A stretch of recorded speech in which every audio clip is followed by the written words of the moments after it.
Hello students, new Srijan academy में आपका स्वागत है। आज कुछ प्रश्नों पे हम फिर चर्चा करेंगे।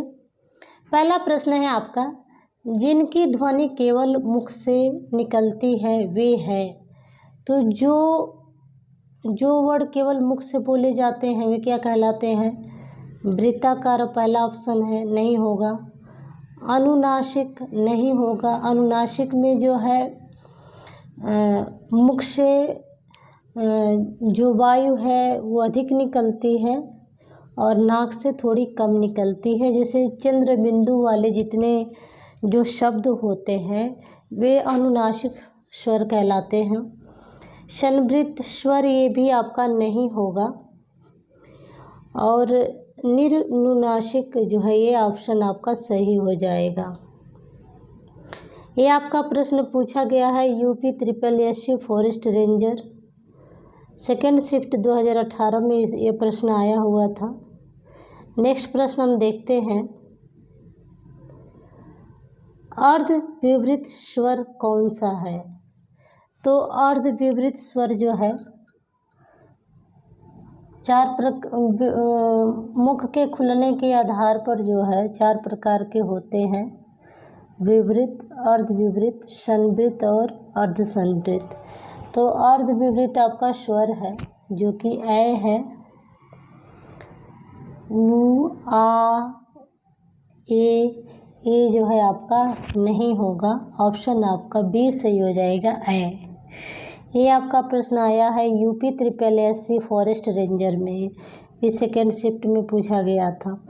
नेक्स्ट प्रश्न है, सभी स्पर्श व्यंजन कौन से वर्ग में हैं?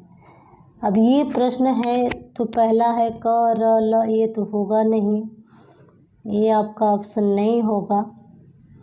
ये आपका रंग है य, श, द, र, चूँकि य श तो आ रहा है आपका, श नहीं आएगा इसमें क्योंकि स्पर्श व्यंजन क से लेकर के म तक होता है। तो क से लेकर के म तक ये आपका ह और ये इसमें श आया, ये भी गलत है। आपका ऑप्शन सी सही हो जाएगा क्योंकि इसमें जो है क, च, प, द ये सारे क से लेकर के म के बीच जो कि 25 आपके स्पर्श व्यंजन है उनके बीच में आया हुआ है। नेक्स्ट प्रश्न हम देखते हैं, सभी महाप्राण वर्णों वाला वर्ण है। तो महाप्राण और अल्प प्राण का मतलब समझेंगे। जैसे ये हम एक वर्ग लिख लेंगे क, ख, ग, घ और अंग। तो इसमें जो आपका पहला है यह अल्प प्राण है, तीसरा भी आपका अल्प प्राण है और पांचवा भी आपका अल्प प्राण है। लेकिन ये जो दूसरा और चौथा है ये आपका महाप्राण है। तो अब इसमें देखेंगे कि कौन सा जो है किस नंबर पे आया है। तो ख दूसरे नंबर पे है, ये आपका महाप्राण है। छ भी जो है आपका दूसरे नंबर पे आया है और ठ भी, तो ये पहला ऑप्शन ही आपका सही हो जाएगा, बाकी सभी जो है आपके रॉन्ग हो जाएंगे। नेक्स्ट प्रश्न हम देखते हैं, जब एक ही ध्वनि का द्वित हो जाए तब वह क्या कहलाता है? तो जब एक ही ध्वनि द्वित हो जाती है तो वह युग्मक ध्वनियाँ कहलाती हैं। एक ही तरह की जो ध्वनियाँ होती हैं वह युग्मक ध्वनियाँ कहलाती हैं। ये भी आपका प्रश्न पूछा गया है यूपी SSSC फॉरेस्ट रेंजर में पूछा गया है ये प्रश्न।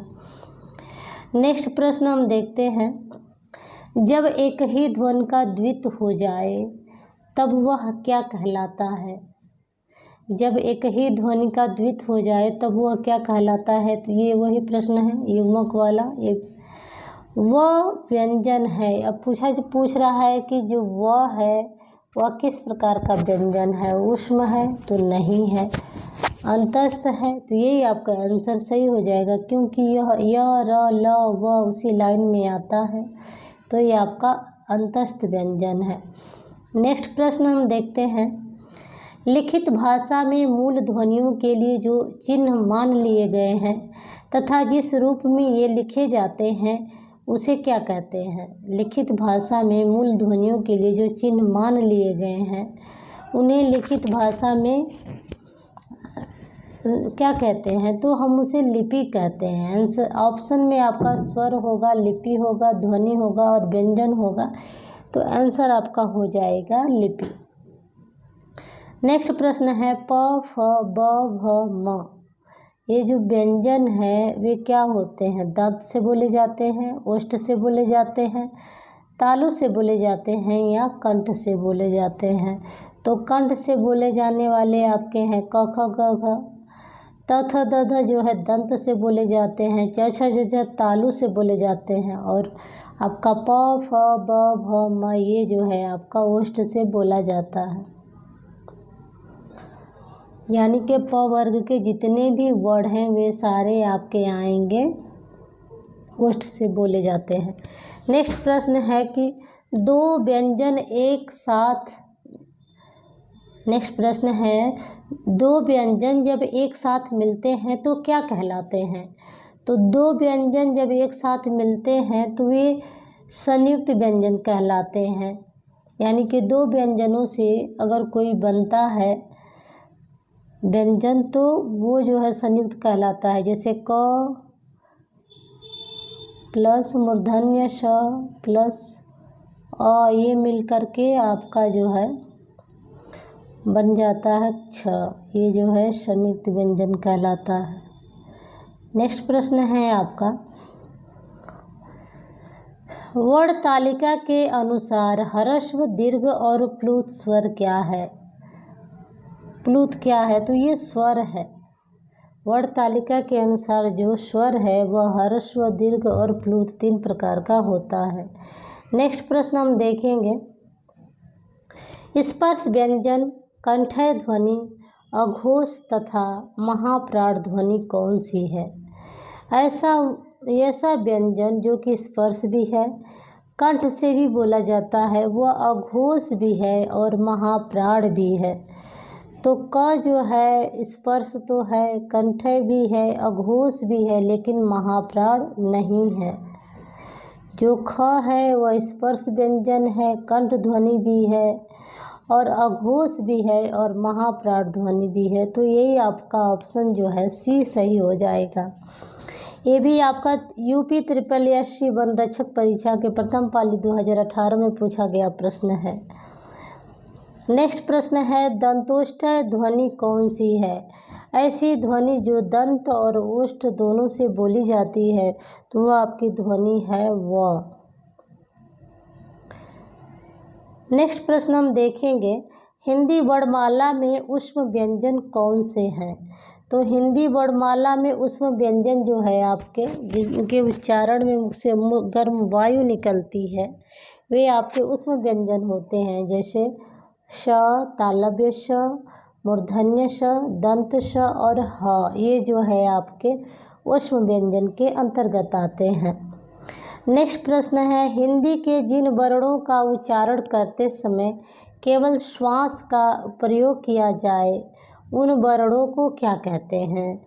हिंदी के जिन वर्णों का उच्चारण करते समय केवल श्वास का प्रयोग किया जाए तो वे आपके जो है अघोष कहलाते हैं। यानी कि जो अघोष वर्ण हैं उनके उच्चारण में केवल श्वास का प्रयोग किया जाता है। जैसे क, ख, च, छ, ज, प, फ ये जो आगे के जो 2 वर्ण हैं प्रत्येक वर्ग के ये सारे जो आएंगे आपके अघोष में। तो आंसर आपका सही हो जाएगा अघोष। नेक्स्ट प्रश्न हम देखते हैं य, र, ल, व व्यंजनों को कहते हैं। तो य, र, ल व्यंजन जो हैं वे आपके अंतस्थ व्यंजन कहलाते हैं। निम्नलिखित में से पार्श्विक ध्वनि कौन सी है? ऐसी ध्वनि जो पार्श्विक है तो ल जो है आपकी पार्श्विक ध्वनि बोली जाती है। परीक्षा में खूब पूछा जाता है। यूपी SSC लोअर में ये पूछा गया है। नेक्स्ट प्रश्न हम देखते हैं निम्नलिखित में से कौन सा अंतस्थ व्यंजन है? तो निम्नलिखित में से जो है अंतस्थ व्यंजन हम देखेंगे कि य, र, ल, व। तो ल जो है ये आपका अंतस्थ व्यंजन होगा। निम्नलिखित में से कौन सा स्वर कंठ तालव्य? ऐसा स्वर जो कंठ और तालु से बोला जाता है तो इसको हम स्ट्रक्चर को समझेंगे। जो ई बनी है वह जो है ई प्लस ई से ये बड़ा ई बनी है। जो आ है वो अ और अ से बना है, और जो औ है वो जो है अ प्लस ओ से बना है। लेकिन जो आपका ऑप्शन डी है यानी कि अ प्लस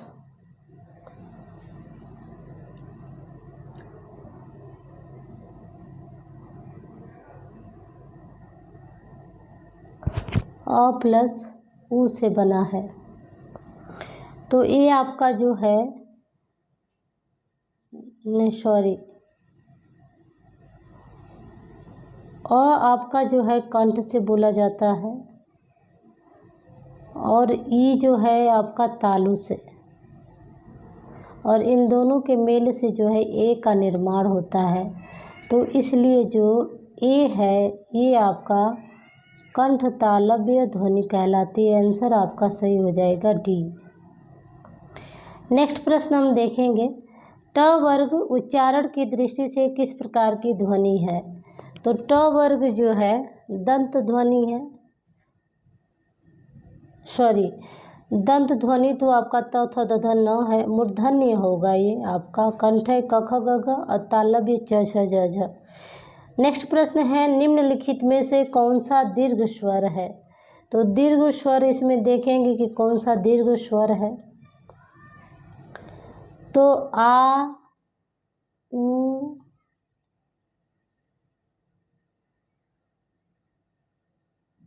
दीर्घ स्वर इसमें जो है आपका आ है, क्योंकि सिंपल आ और बड़ा ऊ और बड़ी ई ये जो है आपके दीर्घ स्वर कहलाते हैं। बाकी ये और वो जो है आपका संयुक्त स्वर है। ऊ जो है मूल जो है ह्रस्व स्वर है या मूल स्वर है। नेक्स्ट प्रश्न हम देखते हैं, अनुस्वार किसका कार्य करता है? जो अनुस्वार है वह किसका कार्य करता है? चंद्र बिंदु का कार्य करता है, स्वर का कार्य करता है, विसर्ग का करता है, या पंचम वर्ण का? तो पंचम वर्ण का कार्य जो है अनुस्वार करता है। इसमें ऊपर जो है बिंदी लगती है। निम्नलिखित में से कौन सा संयुक्त स्वर नहीं है? अब ये पूछ रहा है कि इसमें से कौन सा जो स्वर है वह संयुक्त नहीं है। तो ये देखें, ये ऐ और वो ये आपका संयुक्त है, लेकिन बड़ा ऊ जो है ये आपका मूल दीर्घ स्वर है, ये जो है आपका संयुक्त स्वर नहीं है।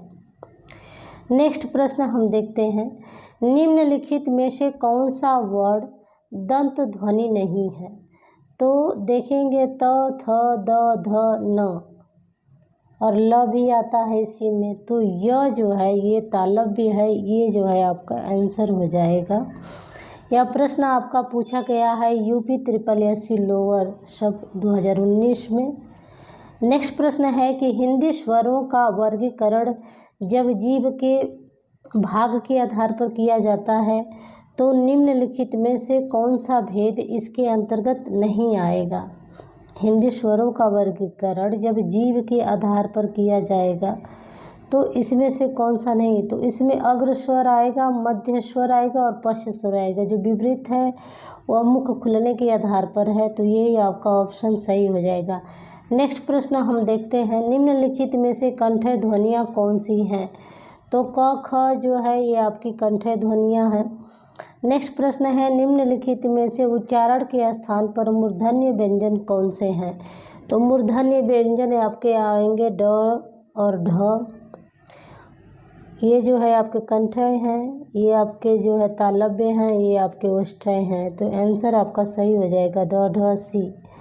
नेक्स्ट प्रश्न हम देखेंगे, निम्नलिखित में से अल्प प्राण वर्ण कौन सा है? तो इसमें अल्प प्राण देखना है हमें, जो अल्प प्राण है वह कौन सा है। अल्प प्राण और महाप्राण मैंने आपको समझाया था। जो अल्प प्राण होता है वह पहला, तीसरा और पांचवा। तो इसमें क ख ग ये आपका आंसर जो है आंसर आपका बी सही हो जाएगा। नेक्स्ट प्रश्न आप देखते हैं, निम्नलिखित शब्दों में से नवीन विकसित ध्वनियाँ कौन सी हैं? तो निम्नलिखित शब्दों में से नवीन विकसित ध्वनियाँ कौन सी हैं? तो नवीन विकसित ध्वनियाँ आपकी जो है, ये जो क के नीचे नुक्ता लगा है और ग के नीचे ये जो कि विदेशी आगत ध्वनियाँ हैं, तो यही आंसर जो है आपका सही हो जाएगा। नेक्स्ट प्रश्न हम देखते हैं, निम्नलिखित में से कौन सा घोष वर्ण है? तो घोष वर्ण इसमें पहचानेंगे, मैंने बताया था कि पहला और दूसरा जो है अघोष होता है, बाकी तीसरा चौथा पांचवा अघोष होता है। तो क ख ये आपका आंसर सही नहीं होगा, च ये आपका पहला ये भी नहीं होगा, च छ ये भी नहीं होगा, म जो है आपका आंसर सही हो जाएगा क्योंकि यह पांचवा है। नेक्स्ट प्रश्न देखेंगे, निम्नलिखित में से एक वर्ण व्यंजन नहीं है। इसमें से एक वर्ण जो है वह व्यंजन नहीं है। तो जो र है, क ख है, य है, ये सभी आपके वर्ण व्यंजन है, लेकिन उ जो है आपका स्वर वर्ण है। नेक्स्ट प्रश्न है, निम्नलिखित में से कौन सी ध्वनि ओष्ठ्य नहीं है? तो ओष्ठ्य प फ ब भ होता है, तो त नहीं होगा, आंसर आपका ये सही हो जाएगा। निम्नलिखित में से नासिकीय व्यंजन कौन सा है? तो जो इ है यह आपका नासिकीय व्यंजन है, ये नाक, इसके उच्चारण में नाक की जरूरत पड़ती है। ए ऐ वर्ण जो है वो आपके जो है कंठ तालव्य कहलाते हैं, क्योंकि अ और ई से मिल करके बने हुए हैं। नेक्स्ट प्रश्न है, निम्नलिखित में से किसी हिंदी की मानक वर्णमाला में स्थान नहीं दिया गया है? तो जो श्री है इसे हिंदी की वर्णमाला में स्थान नहीं दिया गया है। नेक्स्ट प्रश्न हम देखेंगे, निम्नलिखित शब्दों में से किस शब्द के द्वित व्यंजन हैं? तो द्वित व्यंजन हम जानते हैं, ये देखें आपका जो एक ही जो वर्ण है वो दो बार आता है, तो वहाँ जो है आपका द्वित व्यंजन कहलाता है। ये देखें आपका दिल्ली इसका उदाहरण है, तिल्ली हो गया, दिल्ली हो गया, मल्ल हो गया। तो इस तरह से जहाँ पे एक वर्ण जो है बार बार आ रहा है वो जो है आपका द्वित व्यंजन कहलाएगा। नेक्स्ट प्रश्न है आपका, श यानी कि तालव्य श, मूर्धन्य श, दंत श और ह कौन से व्यंजन हैं? तो ये जो है आपके ऊष्म और संघर्षी व्यंजन हैं, यानी कि इनके उच्चारण में ऊष्मा भी निकलती है और ये संघर्ष के साथ इनका उच्चारण होता है, तो इसलिए इनको ऊष्म संघर्षी व्यंजन भी कहते हैं। नेक्स्ट प्रश्न है, छ ध्वनि किस स्वर के अंतर्गत आती है? तो जो छ ध्वनि है वह संयुक्त वर्ण के अंतर्गत आती है। ज्ञ वर्ण किन वर्णों के मेल से बना है? तो ज और य के मेल से जो है आपका ज्ञ वर्ण बन करके तैयार हुआ। तो आज के लिए बस इतना ही। उम्मीद है कि वीडियो आपको पसंद आई होगी और ये जो प्रश्न हैं वे आपके बहुत ही काम के होंगे। तो आज के लिए बस इतना ही। Thank you students. और न्यू सृजन एकेडमी चैनल को जो है सब्सक्राइब कर लो, आप शेयर कर दो, लाइक कर दो। Thank you, bye bye.